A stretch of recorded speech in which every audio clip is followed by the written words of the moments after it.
All right, Roger Martin here from Billings, Montana. This is a very short video, but it's got a couple important points.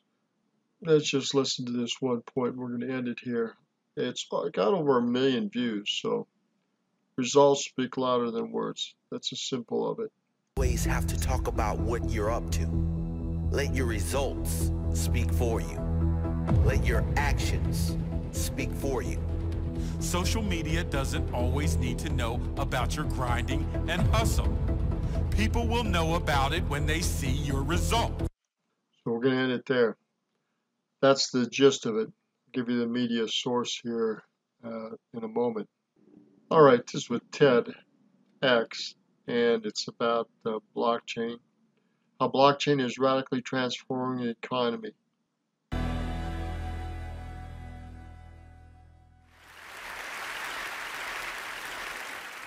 Economists have been exploring people's behavior for hundreds of years. How we make decisions, how we act individually and in groups, how we exchange value. They've studied the institutions that facilitate our trade, like legal systems, corporations, marketplaces. Pretty sharp gal. I've heard this before. Let's go to some important parts. This is what blockchain is doing. Get her corporations or governments, but we can do it with technology alone. So what is the blockchain? Blockchain technology is a decentralized database that stores a registry of assets and transactions across a peer-to-peer network.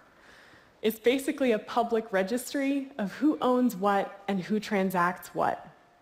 The transactions are secured through cryptography, and over time, that transaction history gets locked in blocks of data that are then cryptographically linked together and secured.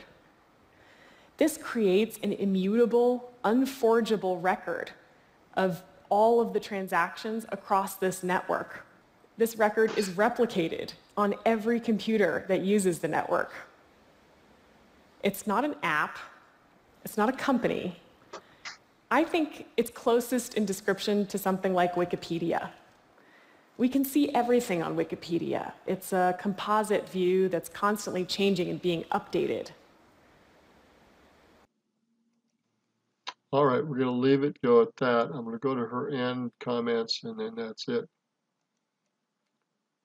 Here's one example how to use blockchain, but it's a lot more than what she's saying. Consumers, we can have a lot more transparency.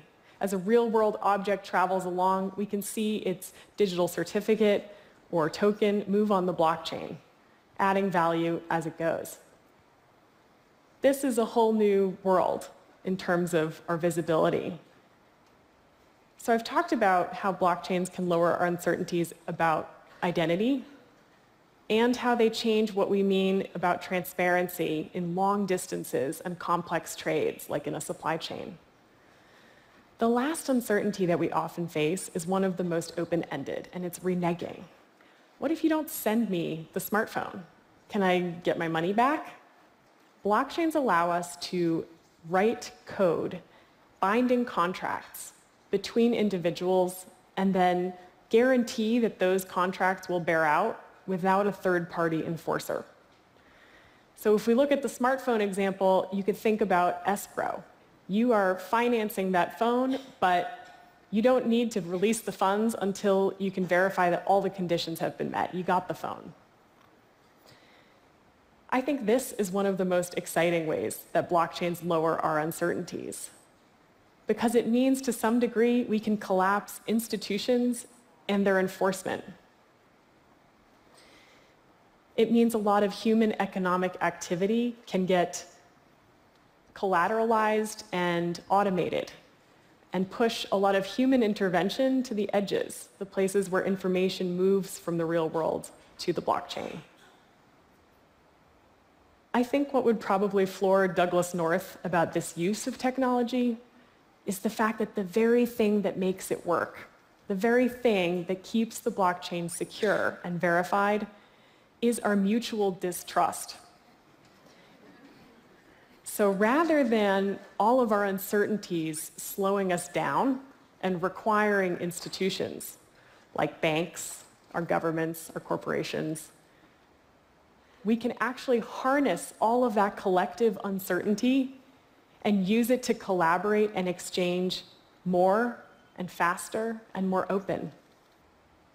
Now, I don't want you to get the impression that the blockchain is the solution to everything.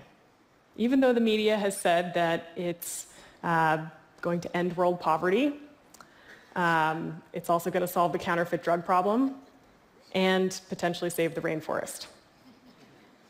The truth is, this technology is in its infancy, and we're going to need to see a lot of experiments take place and probably fail before we truly understand all of the use cases for our economy. What we need to know is that this is not going away. What blockchain started over 10 years ago, it's now, I think, closer to 15. But what it has started is technology in a database that can offer transactions with legal complications, with financial complications, with contracts, and have that all done in a digital form across the globe. Certain countries are finding it, like China. Others are accepting it, like Japan and Russia. And so it is still in a very transitional form. But what's going to happen is it's going to end up being used in so many areas, in so many ways that we don't yet know and understand, that it will revolutionize many financial and legal transactions worldwide in a digital format, and will challenge the monetary systems in ways that many of us don't know and understand currently. But it is not going away. This is why I think you need to learn more about it, do more with it, and invest in it and find out what is really growing in this area and work with those investments as it grows and changes, because it will. And now it is coming back up and moving up again. We've got some of the investment and legalization things done, some of the taxation things done with it. Now it's on the taxation forms federally, probably statewide. So it's going to grow again and push things again beyond what we've seen in the past, I believe. Time will tell all tales. Again, this is Roger Martin from Billings, Montana. Look at and join me on eCoin University and learn how to trade and invest and work with digital currencies. They are not going away. Again, I'll give you a link to eCoin University. For $5 to $25 a month, you can help get going in this, invest in this, and put money into blockchain or other digital currencies and help those investments grow over time as you trade and learn what is growing and what it is doing. And in artificial intelligence, what is happening is they are automating these trades so they can make money both on the upside and the downside and not lose money. Now, this is what's really amazing. So eventually we'll get into automation and trades and do that. That's where I want to go. I just have to get my money in order, budget-wise, and do that. But I'm going to go into Unify and learn how to do the automated trades. Again, this is Roger Martin from Billings, Montana. Let's make it happen this year with digital investments and automated trades and learn how you can make money in the digital currency world. Good day.